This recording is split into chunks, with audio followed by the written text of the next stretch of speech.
Welcome Darksiders fans to our exclusive and very exciting look at Darksiders 2 Death Lives. This is the long-awaited sequel, of course, to Darksiders, which came out in 2010, and we're hoping each of these videos offers a little bit of a glimpse into the world that Darksiders 2 takes place in, which follows, of course, the story of Death as he tries to absolve his brother War from being blamed for the premature apocalypse that's fallen mankind. So this first clip will take us across the Kingdom of the Dead, which as the name implies is where the souls of the dead are sent when they die. And it's kind of the embodiment of like death and decay. There's bone spires jutting out from the ground, there's these dying vines just littered all over this really bleak and just harsh landscape. And Death rides into this place on Despair, his horse, which I guess is appropriate being a horseman and all. So the Kingdom of the Dead is actually overrun by souls of humans. Each of these are a victim of the premature apocalypse of the first game. And here we see the, I guess the main hub, if you will, of the Kingdom of the Dead, which is this massive flying ship called the Eternal Throne. The Eternal Throne is pulled at the front by these giant Leviathan, and what that actually means is that it will move across the map as Death continues his journey. And actually the way that Death first approaches the Eternal Throne is definitely something to behold and really suits that kind of epic nature the game goes for.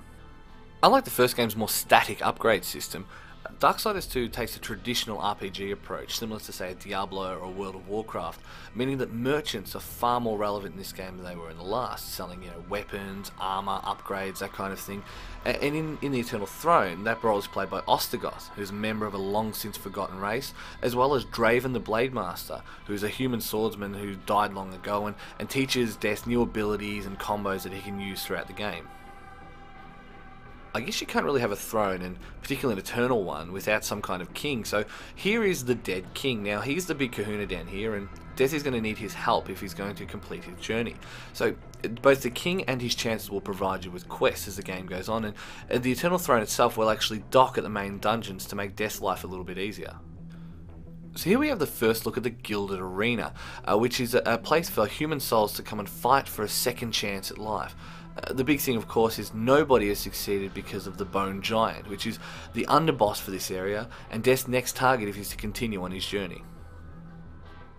After dispatching the Bone Giant and traversing 2 more dungeons, Death finds himself at the gates of the City of the Dead, which is this sprawling necropolis just filled with the souls of the dead, as well as playing home to probably the most powerful denizens of the area, the Wailing Host. Now, he's this huge monster powered by the souls of the dead and sporting some massive tentacles, and we all know that tentacles are never good news.